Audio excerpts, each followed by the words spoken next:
అది నా బిడ్డరా, అది నీతో ఎట్లా వస్తుందో నేను చూస్తా. అది నా పిల్లరా, ఎట్లా రాదు నేను కూడా చూస్తా. Watch our film Raju vs Rambai with extended cut, streaming now only on ETV Win.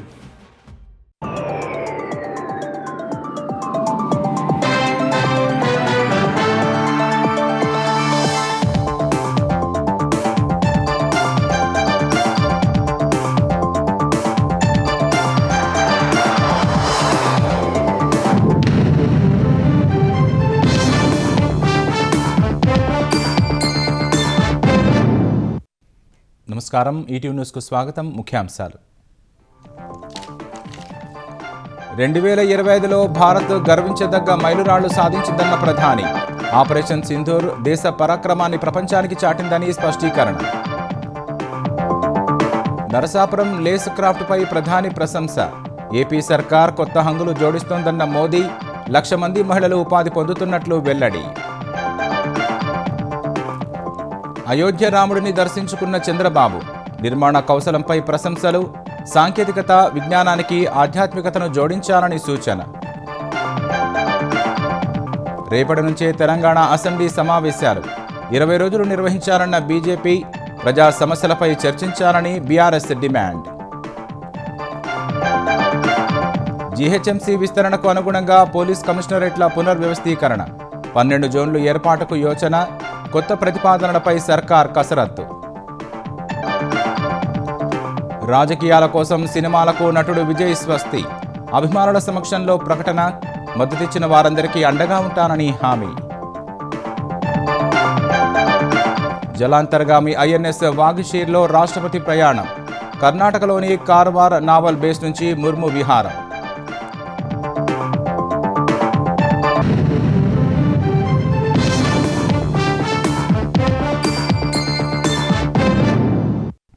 రెండు 2025లో ఎన్నో కీలకమైన మైలురాళ్లను భారత్ అధిగమించిందని ప్రధాని నరేంద్ర మోదీ తెలిపారు. ఆపరేషన్ సింధూర్ ప్రతి భారతీయుడికి గర్వకారణంగా నిలిచిందని, నేటి భారత్ తన భద్రత విషయంలో రాజీ పడబోదని ప్రపంచానికి స్పష్టం చేసిందని చెప్పారు. మన్ కీ బాత్ 129వ కార్యక్రమంలో భాగంగా దేశ ప్రజల్ని ఉద్దేశించి ప్రధాని మోదీ మాట్లాడారు. ఈ ఏడాది ప్రారంభంలో మహాకుంభమేళాకు కోట్లాది మంది తరలివచ్చారని, ఆ సంఖ్యను చూసి ప్రపంచం ఆశ్చర్యపోయిందని వివరించారు. దేశ ప్రజలు స్వదేశీ ఉత్పత్తుల పట్ల గొప్ప ఉత్సాహం చూపించారని చెప్పారు. అంతరిక్ష యానంతో శుభాంశు శుక్లా దేశ కీర్తిని మరింత పెంచారని కొనియాడారు. యువశక్తి భారత ప్రధాన బలమన్న ప్రధాని స్టార్టప్, అగ్రికల్చర్, ఫిట్నెస్ అంశాల్లో యువత ఆవిష్కరణలు బాగున్నాయని కితాబిచ్చారు. ప్రపంచవ్యాప్తంగా వస్తున్న సరికొత్త టెక్నాలజీ ఆవిష్కరణలను యువత అందిపుచ్చుకోవాలని పిలుపునిచ్చారు. క్రీడల్లో భారత్ ఈ ఏడాది మంచి విజయాలు సాధించినట్లు గుర్తు చేశారు. నూతన సంకల్పం, లక్ష్యాలతో 2026లోకి వెళుతున్నట్లు ప్రధాని మోదీ తెలిపారు. कुछ दिनों में साल 2026 दस्तक देने वाला है. 2025 ने हमें ऐसे कई पल दिए जिन पर हर भारतीय को गर्व हुआ. देश की सुरक्षा से लेकर खेल के मैदान तक, विज्ञान की प्रयोगशालाओं से लेकर दुनिया के बड़े मंचों तक भारत ने हर जगह अपनी मजबूत छाप छोड़ी.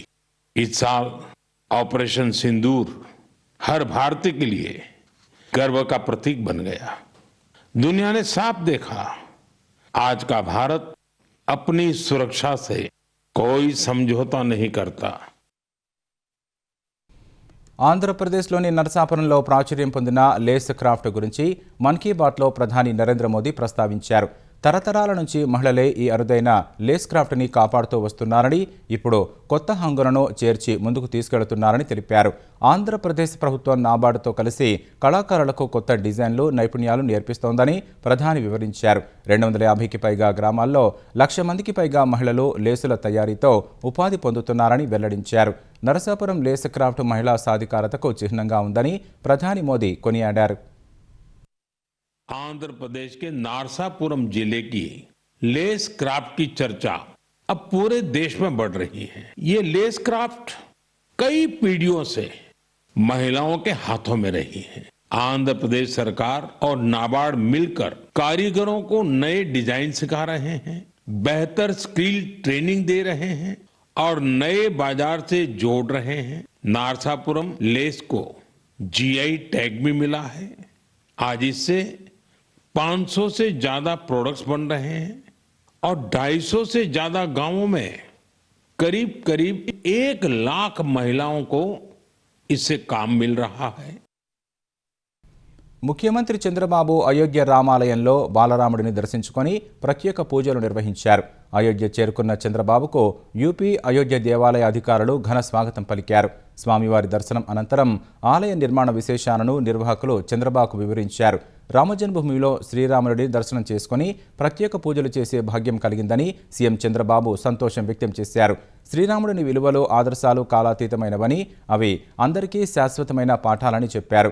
భవిష్యత్తులో 1,50,000 మంది వచ్చి అయోధ్య మందిరాన్ని దర్శించుకునే అవకాశం ఉందన్నారు. యూపీ, బీహార్ కూడా అభివృద్ధి చెందితేనే వికసిత్ భారత లక్ష్యాలను చేరుకోగలమని ఆయన అభిప్రాయపడ్డారు. యూపీ ముఖ్యమంత్రి యోగి ఆదిత్యనాథ్ బాగా పనిచేస్తున్నారని చంద్రబాబు ప్రశంసించారు. We are always measure Rama Rajya is the best way of governance. That is the benchmark for any government. Today, I really appreciate all those who contributed for building this temple. Great temple, historical temple. This will be spiritual hub for India. It will bring our traditional values in a big way in future. Today, India is moving very fast. If we see technology and also knowledge, nobody can beat India now. If we add traditional values, that is the best way overall human being. Ayodhya temple is going to play very crucial role for building spiritual values. Guntur ప్రజలకు సురక్షితమైన తాగునీరు అందించడమే లక్ష్యంగా కూటమి ప్రభుత్వం నూతన ELSR ట్యాంకులను నిర్మిస్తోందని కేంద్ర మంత్రి పెమ్మసాని చంద్రశేఖర్ తెలిపారు. నగరంలోని బీఆర్ స్టేడియం వద్ద 4.60 కోట్ల రూపాయలతో నిర్మించనున్న నూతన ELSR ట్యాంకు నిర్మాణానికి ఎమ్మెల్యే నసీర్ అహ్మద్, మేయర్ కోవెలమూడి రవీంద్రతో కలిసి పెమ్మసాని చంద్రశేఖర్ శంకుస్థాపన చేశారు. గుంటూరులో 30 ఏళ్ల కిందట కట్టిన వాటర్ ట్యాంకులు దెబ్బతిన్నాయని, వాటి స్థానంలో నూతన ట్యాంకులు నిర్మించేందుకు చర్యలు తీసుకుంటున్నామని కేంద్ర మంత్రి స్పష్టం చేశారు. గుంటూరు చుట్టుపక్కల ప్రాంతంలో ఇవన్నీ కూడా 30 నుంచి 40 సంవత్సరాల క్రితం కట్టినటువంటి ఎలివేటెడ్ స్టోరేజ్ లెవెల్ ట్యాంకర్స్. ఇవన్నీ అప్పట్లో కట్టినప్పుడు పైన రూఫ్ని ఏదో జస్ట్ రూఫ్ లాగా ఆలోచించి చేశారు. లోపల ప్లాస్టింగ్ చేయకపోవటం, తర్వాత థిక్నెస్ ఆఫ్ ది రూఫ్ తక్కువగా ఉండటం వల్ల అన్ని ట్యాంకులకి రూఫ్లు లేసిపోయినాయి. 15 సెంటీమీటర్స్ అంటే 50% థిక్నెస్ పెంచడం, అదేవిధంగా రూఫ్లో ఇన్సైడ్ కూడా ప్లాస్టింగ్ చేసి ఎపాక్సీ పెయింటింగ్ చేసి ఫ్యూచర్లో ఈ క్లోరిన్ ఎక్స్పోజర్ వల్ల కానీ ఇంకో దాని వల్ల ఐరన్ ఎక్స్పోజ్ అవ్వకుండా ఆ రూఫ్లు పాడవకుండా ఉంటే వీటికి ఒక లాంజివిటీ ఉంటుంది. ఇవన్నీ ఎక్కువ మంది, లక్షల మంది వాటర్ తాగేటువంటి విషయం ఇది. చాలా మందిని మనం ప్రైవేట్ సిటిజన్స్ని కూడా వీటన్నిటి మీద అబ్జర్వ్ చేయమని చెప్పాం. వర్కులన్నీ కూడా కేవలం గవర్నమెంట్ మిషనరీ కాకుండా వాళ్ళు కూడా చొరవ తీసుకొని ఈ వర్కులు జరిగేటప్పుడు కొంచెం క్వాలిటీ మెయింటైన్ చేస్తే ప్రాంతానికి మంచి జరుగుతుంది. Greater Hyderabad municipal corporation GHMC పునర్విభజనకు అనుగుణంగా హైదరాబాద్, సైబరాబాద్, రాచకొండ కమిషనరేట్లను పునర్వ్యవస్థీకరించేందుకు రేవంత్ రెడ్డి సర్కార్ కసరత్తు చేస్తోంది. పెరుగుతున్న జనాభా, మారుతున్న భౌగోళిక పరిస్థితుల దృష్ట్యా 12 జోన్లను ఏర్పాటు చేయాలని పోలీస్ శాఖ భావిస్తోంది. మార్పుల్లో ముఖ్యంగా సైబరాబాద్ పరిధిలో ఉన్న శంషాబాద్, రాజేంద్రనగర్ జోన్లను ఇకపై హైదరాబాద్ సిటీ కమిషనరేట్లో విలీనం చేయాలన్నారు. సైబరాబాద్ పరిధిలో శేరలింగంపల్లి జోన్ను భారీగా విస్తరిస్తూ మొయినాబాద్ నుంచి పటాన్ చెరువు దాకా పరిధి పెంచనున్నారు. మాదాపూర్ను కూకట్పల్లి జోన్ పరిధిలో చేర్చాలని యోచిస్తున్నారు. రాజకొండ పరిధిలోని ఎల్బీనగర్, ఉప్పల్, మల్కాజ్గిరి జోన్లు కొనసాగనున్నాయి. ఫ్యూచర్ సిటీ భద్రత కోసం ప్రత్యేక పోలీస్ విభాగాన్ని ఏర్పాటు చేసే అవకాశం ఉంది. యాదాద్రి జిల్లాను పూర్తిస్థాయి పోలీస్ జిల్లాగా మార్చి ఎస్పీకి బాధ్యతలు అప్పగించనున్నారు. ఆయా మార్పులపై ప్రభుత్వం త్వరలోనే అధికారిక ఉత్తర్వులు జారీ చేసే అవకాశం ఉంది. నదీ జలాలు సహా కీలక అంశాలపై చర్చించేందుకు తెలంగాణ శాసనసభ సమావేశాలు రేపటి నుంచి ప్రారంభం కానున్నాయి. ఈ మేరకు అధికారులు ఏర్పాట్లు చేస్తున్నారు. అయితే అసెంబ్లీ సమావేశాలను 20 రోజుల పాటు నిర్వహించాలని బీజేపీ నేత మహేశ్వర్ రెడ్డి డిమాండ్ చేశారు. బీజేపీ రాష్ట్ర కార్యాలయంలో ఎమ్మెల్యేలు, ఎమ్మెల్సీలతో బీజేపీ సమావేశం నిర్వహించారు. అనంతరం మాట్లాడిన మహేశ్వర్ రెడ్డి వర్షాకాల సమావేశాలు ఒకే రోజు జరిగాయని, ప్రస్తుత శీతాకాల సమావేశాలు ఎన్ని రోజులు జరుపుతారో తెలియదని ఆందోళన వ్యక్తం చేశారు. హిల్ట్ పాలసీపై అసెంబ్లీలో చర్చకు సిద్ధమా అని ఆయన సవాల్ చేశారు. మరోవైపు బీఆర్ఎస్ కూడా ఇదే తరహా డిమాండ్ చేసింది. అసెంబ్లీ సమావేశాలను 2 రోజుల్లో ముగించకుండా ప్రజా సమస్యలపై చర్చించాలని బీఆర్ఎస్ విప్ కేపీ వివేకానంద కోరారు. ప్రతిపక్ష హోదాలో ప్రజా సమస్యలపై పోరాడేందుకు తాము సిద్ధంగా ఉన్నామని, మైకులు కట్ చేయకుండా ప్రభుత్వం సుదీర్ఘ చర్చలు జరపాలని డిమాండ్ చేశారు. పాలమూరు రంగారెడ్డి ప్రాజెక్ట్ ఏదైతే ఉన్నదో కేసీఆర్ గారి హయాంలో దాదాపు 90% పనులు పూర్తి చేసినాం. మరి 2 సంవత్సరాలు ఈ ప్రభుత్వం రావచ్చింది, ఒక తట్టెడు మట్టి తీసింది లేదు, పని చేసింది లేదు. ఎందుకు ఈ యొక్క 2 సంవత్సరాలలో మరి పనులు 10% పనులు పూర్తి చేయడంలో ప్రభుత్వం ఎందుకు విఫలమైందో మేము నిలదీయబోతా ఉన్నాం. అదే విధంగా 100 రోజుల్లో 6 గ్యారెంటీలు అమలు చేస్తామన్నారు, 13 డిక్లరేషన్లు ఇచ్చినారు, 420 హామీలు ఇచ్చినారు. ఈ అన్ని అంశాలపైన నిలదీయబోతా ఉన్నాం. మరి ముఖ్యంగా ఈ రోజు గురుకుల పాఠశాలలో చదువుతున్న పిల్లలు చనిపోతా ఉన్నారు, ఆటో కార్మికులు ఆత్మహత్యలు చేసుకుంటా ఉన్నారు, రైతులు ఆత్మహత్యలు చేసుకుంటా ఉన్నారు. ఈ రోజు రైతు భరోసా అని చెప్పేసి 10,000 ఎకరానికి ఏం సరిపోతుంది, 15,000 ఇస్తామని చెప్పేసి మాట ఇచ్చినారు. 2 పంటలకి రైతు భరోసా ఎగ్గొట్టినారు. ఇదే రైతాంగానికి బోనస్ ఇస్తాం, ఇక పంటలకి మీరు ఇచ్చిన ధాన్యాలు కొని చెప్పేసి బోనస్ అనేది పెద్ద బోగస్ గా మారింది. 2 సంవత్సరాల నుంచి కూడా 10 మంది శాసనసభ్యులు బీఆర్ఎస్ పార్టీని గెలిచి కాంగ్రెస్ పార్టీ అయినటువంటి శాసనసభ్యుల యొక్క ఫిరాయింపుల కేసు స్పీకర్ గారి దగ్గర ఉంటే వారు బీఆర్ఎస్ పార్టీలో ఉన్నారు, కాంగ్రెస్ పార్టీలో పోలేదని చెప్పేసి కూడా తీర్పు నీయడం. అదే ఎమ్మెల్యేలు మేము బాహాటంగా ఓపెన్ గా మేము కాంగ్రెస్ పార్టీలో చేరడమని చెప్పి తిరుగుతా ఉన్నారు. తప్పకుండా ఈ అంశాన్ని పట్ల కూడా ప్రభుత్వాన్ని నిలదీయబోతా ఉన్నాం. కాంగ్రెస్ అంటే భావజాలమని, భావజాలాలకు ఎప్పుడూ చావు ఉండదని ఏఐసీసీ అధ్యక్షుడు మల్లికార్జున ఖర్గే వెల్లడించారు. కాంగ్రెస్ పార్టీ 140వ ఆవిర్భావ దినోత్సవం సందర్భంగా ఢిల్లీలోని ఏఐసీసీ కార్యాలయం వద్ద జరిగిన కార్యక్రమంలో పార్టీ నేతలు, కార్యకర్తలను ఉద్దేశించి ఆయన ప్రసంగించారు. కాంగ్రెస్లోని గొప్ప నాయకుల వల్లే భారత్ ప్రపంచంలోనే అతిపెద్ద ప్రజాస్వామ్య దేశంగా అవతరించిందని ఖర్గే తెలిపారు. మతం పేరుతో తమ పార్టీ ఎప్పుడూ ఓట్లు అడగలేదని చెప్పిన ఆయన ఆలయాలు, మసీదుల పేరుతో దేశాన్ని వ్యాప్తి చేయలేదన్నారు. కాంగ్రెస్ పార్టీ అందరినీ ఐక్యం చేస్తే బీజేపీ ప్రజలను మధ్య విభజన తీసుకొస్తోందని దుయ్యబట్టారు. కాషాయ పార్టీ అధికారంలో ఉన్నా ఎప్పుడూ నిజాలు మాట్లాడదని విమర్శించారు. గత 11 ఏళ్ల పాలనలో మోదీ ప్రభుత్వం అనేక సంస్థలను బలహీనపరిచిందని మల్లికార్జున ఖర్గే ఆరోపించారు. पिछले 11 सालों में बीजेपी सरकार ने चंद पूंजीपति को फायदा पहुंचाने के लिए कई कानूनों को बदला, मनरेगा को नष्ट कर दिया जा रहा है, जल, जंगल और जमीन की लूट जारी है. सरकार फर्जी आंकड़ों से खेल रही है और सच छिपाने के लिए अभी तक सेंसस नहीं कराया जा रहा है. కేంద్రంలో ఉన్న ఎన్డీఏ ప్రభుత్వం రాజ్యాంగాన్ని నీరుగార్చి ప్రజాస్వామ్యాన్ని ఖోనీ చేస్తోందని పీసీసీ అధ్యక్షుడు తెలంగాణ మహేష్ కుమార్ గౌడ్ మండిపడ్డారు. తనకు అనుకూలమైన రాజ్యాంగం రచించేందుకు బీజేపీ ప్రయత్నిస్తోందని ఆయన ఆరోపించారు. గాంధీభవన్లో నిర్వహించిన కాంగ్రెస్ పార్టీ ఆవిర్భావ దినోత్సవంలో మంత్రులు పొన్నం ప్రభాకర్, వివేక్ వెంకటస్వామి, అజారుద్దీన్లతో కలిసి పీసీసీ అధ్యక్షుడు మహేష్ కుమార్ గౌడ్ పాల్గొన్నారు. పేదల కోసం తీసుకువచ్చిన ఉపాధి హామీ పథకం పేరు మార్చడాన్ని తప్పుపట్టిన మహేష్ కుమార్ గౌడ్ ప్రజాస్వామ్యంలో కార్పొరేట్ సెక్టార్నే పోషించుకుంటూ పోవడం సరికాదని హితవు పలికారు. కాంగ్రెస్ పార్టీకి ఉన్నటువంటి ఘనమైన చరిత్ర ఈ ప్రపంచంలో ఏ రాజకీయ పార్టీకి లేదు, రాదు కూడా. ఇవాళ ఖర్గే గారి నేతృత్వంలో మన యువ నాయకుడు రాహుల్ గాంధీ గారు ఇచ్చిన పిలుపు, ఈ దేశంలో జిస్కి జితనే ఆబాదీ ఉనికి యువతనే బాగేదారి నినాదం ఇలా ఉద్యమంలాగా మారింది. ఆ ఉద్యమంలో భాగంగానే రాష్ట్ర ముఖ్యమంత్రి రేవంత్ రెడ్డి గారు 100 ఏళ్ల తర్వాత కుల సర్వే చేసి ఈ రాష్ట్రంలో 56.36% బీసీలు ఉన్నారంటే ఒక అఫీషియల్ డాక్యుమెంట్ ఇచ్చినారు. రాహుల్ గాంధీ గారి ఆలోచన ఈ దేశంలో ఉన్నటువంటి ఎస్సీలు, ఎస్టీలు, బీసీలు, మైనార్టీలు సమానంగా ప్రభుత్వ ఫలాలు పొందాలని ఆ దశగా తెలంగాణ ప్రభుత్వం ముందడుగేసింది. కాబట్టే ఇలా మోడీకి కూడా కనువిప్పగలిగి దేశంలో జరిగే జనగణనలో కులగణన చేర్చడం అనేది దానికి తెలంగాణ రాష్ట్ర ప్రభుత్వం అంకురార్పణ చేసిందన్న మాట కూడా ఈ సందర్భంగా చెప్పక తప్పదు. కుల సర్వే చేయడమే కాకుండా 2 చట్టాలు తీసుకొచ్చి 42% బీసీలకు రిజర్వేషన్ ఇచ్చే ప్రయత్నం చేయడం, ఆ తర్వాత ఆర్డినెన్స్ తీసుకొచ్చి ఎన్నికలకు పోవాలని ప్రయత్నం చేయడం, దానికి తూర్పుపరిచినటువంటి బీజేపీ ప్రభుత్వం ప్రజలకు మూల్యం చెల్లించుకోక తప్పదు. రాష్ట్రపతి ద్రౌపది ముర్ము జలాంతర్గామిలో ప్రయాణించారు. కర్ణాటకలోని కర్వా నౌకాదళ స్థానం నుంచి కల్వరీ క్లాస్ జలాంతర్గామి ఐఎన్ఎస్ భాగ్యశీర్లో ప్రయాణించారు. నౌకాదళ చీఫ్ అడ్మిరల్ దినేష్ కే త్రిపాఠి, ఇతర అధికారులు రాష్ట్రపతి వెంట ఉన్నారు. అబ్దుల్ కలాం తర్వాత కల్వరీ క్లాస్ సబ్ మెరైన్లో ప్రయాణించిన 2వ రాష్ట్రపతిగా ముర్ము నిలిచారు. 2 నెలల క్రితం రాష్ట్రపతి రఫేల్ యుద్ధ విమానంలో గగన విహారం చేశారు. హర్యానాలోని అంబాలా వైమానిక స్థావరం నుంచి రఫేల్లో ప్రయాణించారు. ఆంధ్రప్రదేశ్లో సమాచార కమిషనర్ల ఎంపిక దాదాపు కొలిక్కి వచ్చింది. ముఖ్యమంత్రి చంద్రబాబు నేతృత్వంలోని కమిటీ ఒక చీఫ్ కమిషనర్, 4 కమిషనర్ల ఎంపిక పూర్తి చేసింది. చీఫ్ కమిషనర్గా హైకోర్టు న్యాయవాది వజ్జా శ్రీనివాసరావు పేరు ఖరారైంది. సీనియర్ పాత్రికేయుడు విఎస్కే చక్రవర్తిని కమిషనర్గా ఎంపిక చేశారు. తూర్పుగోదావరి జిల్లా బిక్కవోలుకు చెందిన చక్రవర్తి 21 ఏళ్లు పాత్రికేయుడిగా పనిచేశారు. ఇతర కమిషనర్లుగా గాజుల ఆదిన్న, కడపకు చెందిన రవి యాదవ్, విశాఖకు చెందిన పిఎస్ నాయుడుని ఎంపిక చేశారు. అన్నమయ్య జిల్లా కేంద్రంగా రాయచోటిని కొనసాగించాలని డిమాండ్ చేస్తూ రాయచోటిలో జేఏసీ ఆధ్వర్యంలో ఆందోళనలు కొనసాగుతున్నాయి.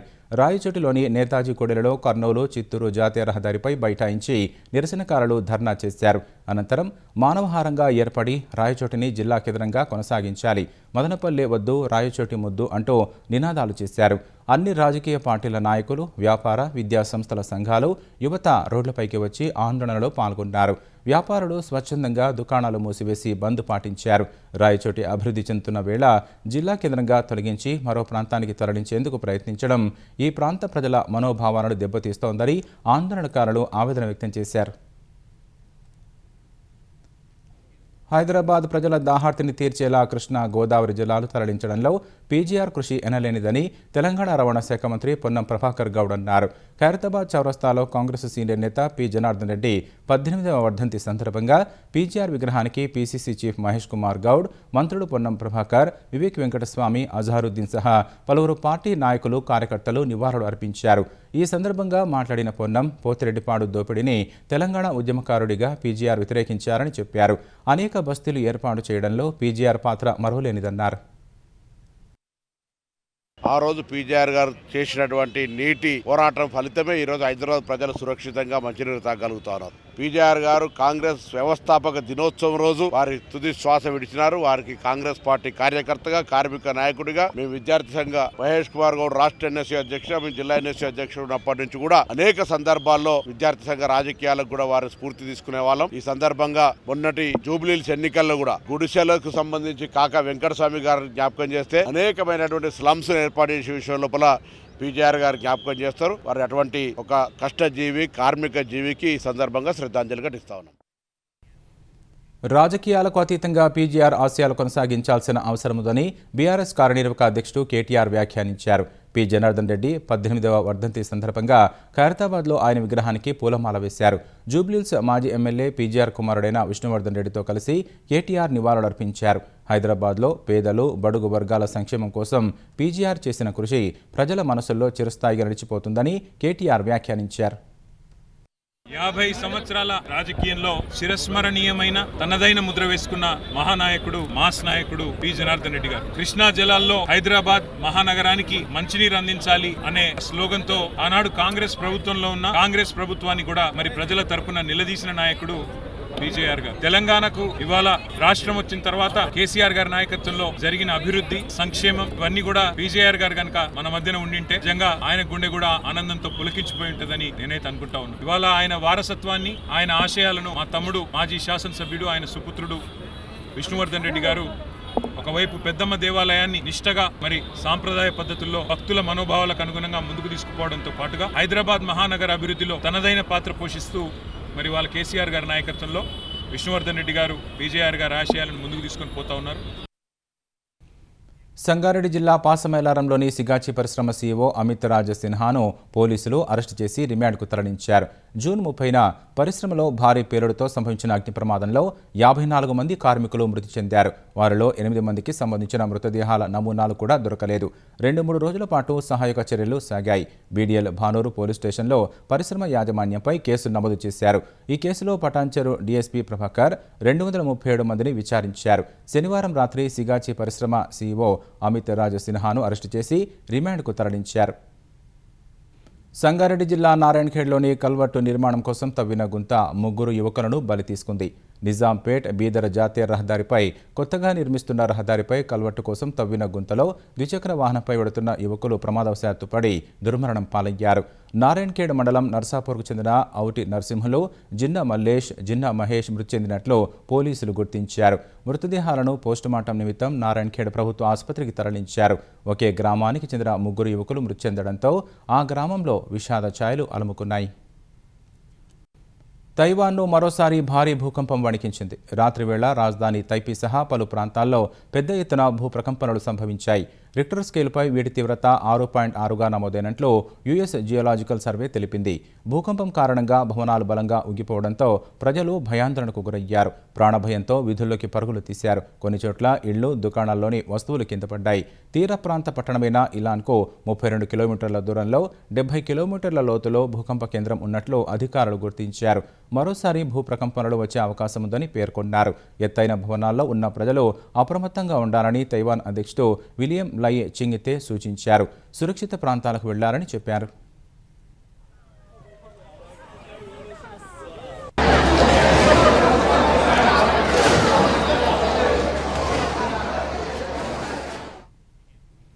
గ్వాటెమాలాలో జరిగిన బస్సు ప్రమాదంలో 15 మంది ప్రాణాలు కోల్పోయారు. ఇంటర్ అమెరికన్ జాతీయ రహదారిపై కొండ ప్రాంతంలో వెడుతున్న బస్సు అదుపు తప్పి పక్కనే ఉన్న లోయలో పడిందని అధికారులు తెలిపారు. గ్వాటెమాలా నుంచి టోటో నికా బస్సు వెడుతుండగా ఈ ప్రమాదం జరిగిందని చెప్పారు. సమాచారం అందుకుని ఘటనా స్థలానికి చేరుకున్న అత్యవసర సహాయ బృందాలు 2 గంటల పాటు శ్రమించి గాయపడిన వారిని బయటకు తీసి సమీప ఆసుపత్రికి తరలించారు. ఈ ప్రమాదం పట్ల గ్వాటెమాలా అధ్యక్షుడు బెర్నార్డో విచారం వ్యక్తం చేశారు. బాధిత కుటుంబాలకు అండగా ఉంటామని చెప్పారు. బంగ్లాదేశ్లో ఇటీవల హింసకు కారణమైన రాజకీయ కార్యకర్త ఉస్మాన్ హాదీ హత్య కేసులోని 2 ప్రధాన అనుమానితులు భారత్కు పారిపోయారని ఢాకా పోలీసులు తెలిపారు. మేఘాలయ రాష్ట్ర సరిహద్దుల మీదుగా భారత్లోకి ప్రవేశించారని వెల్లడించారు. స్థానికుల సాయంతో నిందితులు ఫైసల్ కరీం మసూద్ అలంఘీర్ షేక్లో హల్వా ఘాట్ ద్వారా భారత్లోకి చొరబడినట్లు వివరించారు. అనంతరం వారిని పూర్తి సామి అనే 2 భారతీయులు టాక్సీలో మేఘాలయలోని టూరా సిటీకి చేర్చారని తమకు నిఘా వర్గాల సమాచారం అందిందన్నారు. నిందితులకు సాయం చేసిన ఆ 2 భారతీయులు గతంలో భారత పోలీసుల అదుపులో ఉండేవారని తమకు తెలిసిందన్నారు. నిందితులను అరెస్టు చేసి తమకు అప్పగించారని భారత అధికారులతో అన్ని విధాల సంప్రదింపులు జరుపుతున్నామని ఢాకా పోలీసులు తెలిపారు. బంగ్లాలో షేక్ హసీనా ప్రభుత్వం కూలిపోవడంలో హాదీ కీలక పాత్ర పోషించారు. భారత వ్యతిరేకి అయిన హాదీ వచ్చే ఏడాది బంగ్లా ఎన్నికల్లో పోటీ చేసేందుకు సిద్ధమయ్యారు. ఈ నేపథ్యంలో డిసెంబర్ 12న దుండగులు కాల్పుల్లో మరణించారు. అనంతరం బంగ్లాలో మరోసారి భారత వ్యతిరేక ఆందోళనలు తీవ్రమయ్యాయి. మైమన్ సింగ్లో హిందూ యువకుడు దీపు చంద్రదాస్ను దుండగులు దారుణంగా హత్య చేశారు. జమ్మూ కాశ్మీర్లోని 30 మందికి పైగా ఉగ్రవాదులు నక్కారన్న నిఘా వర్గాల సమాచారంతో సైన్యం అప్రమత్తమైంది. 40 రోజుల చిల్లా కలాన్ అని పిలిచే శీతాకాలం కఠిన పరిస్థితుల్ని ఆసరాగా చేసుకుని చొరబడుతున్న ఉగ్రవాదులను ఏరివేసేందుకు సైన్యం కౌంటర్ టెర్రర్ ఆపరేషన్ను ముమ్మరం చేసింది. పాకిస్తానీ ఉగ్ర కార్యకలాపాల అంతు చూసేందుకు పర్వతాలు, లోయలు, మారుమూల గ్రామాలను భద్రతా బలగాలు జల్లెడ పడుతున్నాయి. కిష్తువాడ్ దోలాలోని ఎత్తైన పర్వత ప్రాంతాల్లో పౌరుల ఉనికి తక్కువగా ఉండే ప్రదేశాల్లో గాలిస్తున్నాయి. ఆయా ప్రాంతాల్లో తాత్కాలిక శిబిరాలు, నిఘా పోస్టులు ఏర్పాటు చేశారు. పోలీసులు, CRPF special operations group, forest గార్డులు, విలేజ్ డిఫెన్స్ గార్డుల సన్నిహిత సమన్వయంతో కార్యకలాపాలు నిర్వహిస్తున్నారు. మంచు కురిసే ప్రాంతాల్లో ముష్కర కదలికలను ట్రాక్ చేయడానికి డ్రోన్లు, థర్మల్ ఇమేజ్లను, గ్రౌండ్ సెన్సార్లను వినియోగిస్తున్నారు. స్థానికంగా ఉగ్రవాదులకు మద్దతు తగ్గిపోవడం, దిగువ ప్రాంతాల్లో నిఘా పెరగడం వల్ల ఉగ్ర గ్రూపులు ఒంటరిగా మారాయని భద్రతా సంస్థలు భావిస్తున్నాయి. రాజకీయాల్లో తీరిక లేకుండా ఉన్న కోలీవుడ్ నటుడు విజయ్ సినిమాలకు స్వస్తి పలుకుతున్నట్లు ప్రకటించారు. ప్రస్తుతం ఆయన నటిస్తున్న జననాయగన్ చిత్రం జనవరిలో విడుదల కానుండగా ఇదే తన చివరి సినిమా అని స్వయంగా విజయ్ తెలిపారు. మలేషియాలోని కౌలాలంపూర్లో నిర్వహించిన తన సినిమా ఆడియో లాంచ్ వేడుకలో అభిమానుల సమక్షంలో ఆయన రిటైర్మెంట్ ప్రకటించారు. తన కోసం ఎంతో మంది అభిమానులు, ప్రేక్షకులు థియేటర్లకు వెళ్లి సినిమాలు చూసేవారన్న విజయ్ ఇంతకాలం తనకు మద్దతుగా నడిచిన వారికి ఇకపై అండగా ఉంటారని పేర్కొన్నారు. అభిమానులకు సేవ చేయడం కోసమే సినిమాలకు స్వస్తి పలుకుతున్నారని వెల్లడించారు. ఆరావళి పర్వతాలకు సంబంధించి సుప్రీంకోర్టు ఆమోదించిన నిర్వచనీయంపై వివాదం చెలరేగిన వేళ ఈ అంశాన్ని పునఃపరిశీలించేందుకు సర్వోన్నత న్యాయస్థానం సిద్ధమైంది. ఈ అంశాన్ని సుమోటోగా స్వీకరించిన సుప్రీంకోర్టు సోమవారం విచారణ చేపట్టనున్నట్లు తెలిపింది. భారత ప్రధాన న్యాయమూర్తి justice Suryakant, justice JK Maheshwari, justice Augustine George Masih నేతృత్వంలోని త్రిసభ్య ధర్మాసనం ఆరావళి పర్వత శ్రేణులు, అనుబంధ సమస్యలకు సంబంధించిన పునర్నిర్వచనాన్ని పరిశీలించనుంది. కేంద్రం సిఫార్సులతో ఆరావళి పర్వత శ్రేణుల ఏకరీతి నిర్వచనాన్ని నవంబర్ 20న సుప్రీం ఆమోదించింది. 100 మీటర్లు లేదా అంతకంటే ఎక్కువ ఎత్తులో ఉన్న భూస్వరూపాన్ని పర్వతమని, ఒకదానికొకటి 500 మీటర్ల లోపు 2 లేదా ఎక్కువ పర్వతాల సమూహాన్ని ఆరావళి శ్రేణిగా కేంద్రం నియమించిన కమిటీ సిఫార్సు చేసింది. ఈ అంశంపై కాంగ్రెస్, ఇతర విపక్షాలు, స్వచ్ఛంద సంస్థలు, పర్యావరణ ప్రేమికులు పెద్ద ఎత్తున నిరసనలు చేశారు. ఆరావళిలో మైనింగ్ చేస్తే థార్ ఎడారి ఉత్తర భారతదేశంలో చాలా వరకు విస్తరిస్తుందని, వాయు కాలుష్యం మరింత తీవ్రమవుతుందని ఆందోళన వ్యక్తం చేశారు. బీహార్లో ఓ గూడ్స్ రైలు పట్టాలు తప్పింది. అసన్సోల్ పరిధిలోని లహాబాన్, సిముల్తాలా స్టేషన్ల మధ్య ఈ రాత్రి ప్రమాదం జరిగింది. ఈ ఘటనలో 8 బోగీలు పట్టాలు తప్పాయి. పలు బోగీలు చెల్లాచెదురుగా పడ్డాయి. రైల్వే ట్రాక్ దెబ్బతింది. ఫలితంగా ఆ మార్గంలో రైళ్ల రాకపోకలకు అంతరాయం ఏర్పడింది. గూడ్స్ రైలు పట్టాలు తప్పిన చోట అధికారులు పునరుద్ధరణ పనులు చేపట్టారు. అంతరిక్ష ప్రయోగాలకు వేదికైన ఆంధ్రప్రదేశ్లోని శ్రీహరికోట సతీష్ ధవన్ స్పేస్ సెంటర్ వద్ద 3వ లాంచ్ ప్యాడ్ను ఏర్పాటు చేయనున్నట్లు భారత అంతరిక్ష పరిశోధనా సంస్థ ఇస్రో తెలిపింది. మరో 4 ఏళ్లలో 3వ ప్రయోగ వేదిక సిద్ధమయ్యేలా ప్రణాళిక రచించినట్లు ఇస్రో వర్గాలు పేర్కొన్నాయి. ప్రస్తుతం ఈ మెగా ప్రాజెక్టు కోసం సరైన వెండర్లను అన్వేషిస్తున్నట్లు వివరించారు. చెన్నైకు తూర్పున 135 కిలోమీటర్ల దూరంలో 175 చదరపు కిలోమీటర్ల విస్తీర్ణంలో శ్రీహరికోట కాంప్లెక్స్ ఉంది. వివిధ రకాల లాంచ్ వెహికల్స్ ద్వారా ఉపగ్రహాలను ప్రయోగించేందుకు దీన్ని ఇస్రో వినియోగిస్తోంది. భవిష్యత్ అవసరాల దృష్ట్యా 12 నుంచి 14,000 కిలోల బరువున్న భారీ ఉపగ్రహాలను వివిధ కక్షల్లో ప్రవేశపెట్టేందుకు ఇస్రోకు భారీ లాంచ్ వెహికల్స్ అవసరం ఉందని సతీష్ ధావన్ అంతరిక్ష కేంద్రం డైరెక్టర్ పద్మకుమార్ తెలిపారు. అందుకు అనుగుణంగా 3వ లాంచ్ ప్యాడ్ను ఏర్పాటు చేయనున్నట్లు చెప్పారు. 1971లో రోహిణి 125 రాకెట్ను తొలిసారి శ్రీహరికోట నుంచి ప్రయోగించారు. అప్పటి నుంచి ఇస్రో పెరుగుతున్న అవసరాలను తీర్చడానికి ఇక్కడి సౌకర్యాలు, మౌలిక సదుపాయాలను భారీగా విస్తరించారు. ముఖ్యాంశాలు మరోసారి. 2025లో భారత్ గర్వించదగ్గ మైలురాళ్లు సాధించిందన్న ప్రధాని. ఆపరేషన్ సింధూర్ దేశ పరాక్రమాన్ని ప్రపంచానికి చాటిందని స్పష్టీకరణ. నరసాపురం లేస్ క్రాఫ్ట్పై ప్రధాని ప్రశంస. ఏపీ సర్కార్ కొత్త హంగులు జోడిస్తోందన్న మోదీ. 1,00,000 మంది మహిళలు ఉపాధి పొందుతున్నట్లు వెల్లడి. అయోధ్య రాముడిని దర్శించుకున్న చంద్రబాబు. నిర్మాణ కౌశలంపై ప్రశంసలు. సాంకేతికత, విజ్ఞానానికి ఆధ్యాత్మికతను జోడించాలని సూచన. రేపటి నుంచే తెలంగాణ అసెంబ్లీ సమావేశాలు 20 రోజులు నిర్వహించాలన్న బీజేపీ. ప్రజా సమస్యలపై చర్చించాలని బీఆర్ఎస్ డిమాండ్. జీహెచ్ఎంసీ విస్తరణకు అనుగుణంగా పోలీస్ కమిషనరేట్ల పునర్వ్యవస్థీకరణ. 12 జోన్లు ఏర్పాటుకు యోచన. కొత్త ప్రతిపాదనలపై సర్కార్ కసరత్తు. రాజకీయాల కోసం సినిమాలకు నటుడు విజయ్ స్వస్తి. అభిమానుల సమక్షంలో ప్రకటన. మద్దతిచ్చిన వారందరికీ అండగా ఉంటానని హామీ.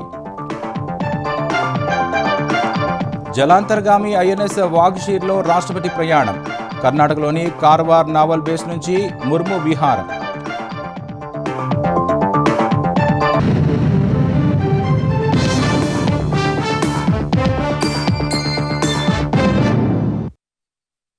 ఈటీవీ న్యూస్ సమాప్తం. నమస్కారం.